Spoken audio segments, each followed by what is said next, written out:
Welcome to room 1605 here at the 4 Points by Sheraton Riverview. To the left, you've got the bathroom. Let's go in and check it out. We've got a basin full of amenities. You've got a toothbrush, some sanitary bags, shower caps, always welcomed, razor, vanity kit, comb, lotion, some flannels, hand soap, tissues, nice large mirror.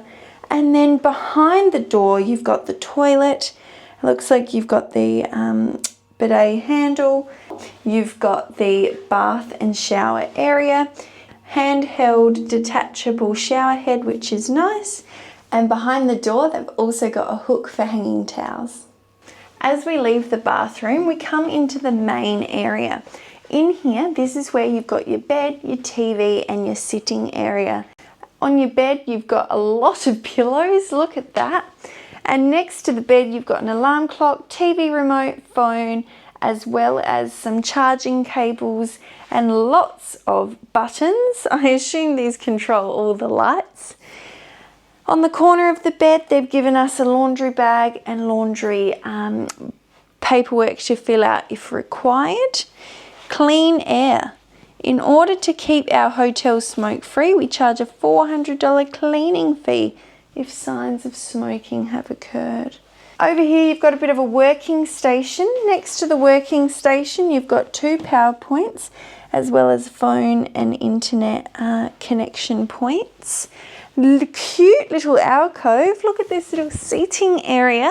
That's really nice. But what I'm most excited for is the view. Let's have a little look. Quite hard to see at this point. There's not many lights turned on. Back in the hallway, you've got a full-length mirror, which is fantastic. Now, this is a premium room, which means that the coffee machine is included, as well as the mini bar. In the mini bar, we've got a hard-to-open door this side. In the mini bar, you've got 2 Pepsis and 2 water bottles. And you've got a kettle. You've also got 2 mugs.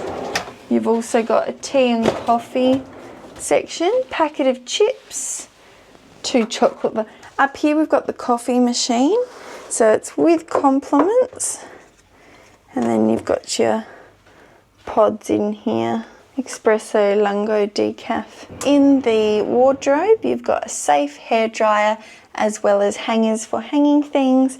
Looks like down here we've got some slippers and shoe mitt. And on the other side, we've got an ironing board and some hanging space, as well as a emergency torch. So we've got an interconnecting room. So I assume next door is exactly the same layout. You've got the interconnecting door here, which you can shut. So in the second room here, we've got 2 single beds, a different configuration than next door. You've got one over here separated by the middle table, and the second one here. Similar setup with the little alcove, same workstation, same TV. The bathroom looks exactly the same. You've got a vanity, shower, toilet, so exactly the same layout in here as it was next door. Only difference is that bed configuration.